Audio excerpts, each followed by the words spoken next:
Bangladesh Hong Kong match মানেই বাড়তি উন্মাদনা।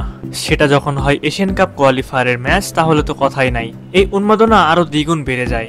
এএফসির এশিয়ান কাপের বাছাইয়ে দেখা হচ্ছে বাংলাদেশ ও হংকং এর। নিঃসন্দেহে এটি দক্ষিণ এশিয়ার সবচেয়ে বড় ম্যাচ হতে যাচ্ছে। এই ম্যাচকে ঘিরে দর্শকদের মধ্যে রয়েছে তুমুল উত্তেজনা। এই দুই দলের সাথে সি গ্রুপে আছে সিঙ্গাপুর ও ভারত। নিয়ম অনুযায়ী চারটি দলের মধ্যে শুধুমাত্র গ্রুপ চ্যাম্পিয়নরা পরবর্তী রাউন্ড অর্থাৎ এশিয়ান কাপের মূল পর্বে জায়গা করে নেবে। এই জায়গা থেকে বলাই যায় যে বাংলাদেশ এখন বেশ সুবিধাজনক অবস্থানে নেই। বর্তমানে বাংলাদেশ রয়েছে সি গ্রুপের 3 নম্বরে। যেভাবে হোক 1 নম্বরে যেতে হবে বাংলাদেশকে, না হলে আর টুর্নামেন্টে কোয়ালিফাই করতে পারবে না লাল সবুজ দল। সুতরাং বলাই যায় বাংলাদেশের পরবর্তী ম্যাচ জয়ের কোনো বিকল্প নেই। ম্যাচ পরিসংখ্যান ও সাম্প্রতিক ফর্ম বিবেচনা করলে কোন দল এগিয়ে থাকবে এটা প্রশ্ন এখন সবার মাঝে। আজকের ভিডিওতে আমরা জানার চেষ্টা করব কোন দল এগিয়ে থাকবে এই ম্যাচে।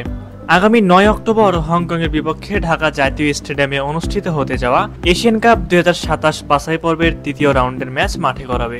দক্ষিণ এশিয়ার মধ্যে র্যাঙ্কিং এ বাংলাদেশের চেয়ে বেশ এগিয়ে রয়েছে হংকং। হংকং এর তুলনায় বেশ খানিকটা পিছিয়ে রয়েছে বাংলাদেশ। বাংলাদেশের বর্তমান র্যাঙ্কিং 183 ও হংকং এর র্যাঙ্কিং 153। র্যাঙ্কিং হিসাবে হয়তো আপনি অলরেডি বিবেচনা করে ফেলেছেন যে হংকং এর কাছে পাত্তাই পাবে না বাংলাদেশ। যদি আপনি চিন্তা করেন তাহলে বলবো আপনি ভুলের সাগরে হাবুডুবু খাচ্ছেন। সবশেষ ম্যাচের দিকে আপনি তাকালে বুঝতে পারবেন বাংলাদেশ ফুটবল দল কতটা উন্নতি করছে। যদিও বাংলাদেশ সেই ম্যাচে হেরেছিল, তবে ওই ম্যাচটিতে লড়াই করেছিল বাংলাদেশ। লাল সবুজের ফরওয়ার্ড লাইনে দুর্বলতা চোখে পড়ার মতো, তবে হংকংকে রুখে দেওয়ার মতো সব রকমের সামর্থ্য রাখে লাল সবুজরা। এখন তো আরো বাংলাদেশ দলে যোগ দিয়েছেন হামজা চৌধুরী ও সামিত সোম।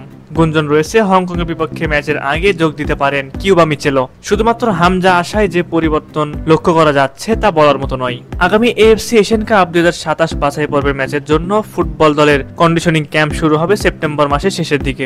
প্রথম পর্যায়ে লোকাল ফুটবলারদের নিয়ে ট্রেনিং শুরু করবেন হেড কোচ কাবরেরা।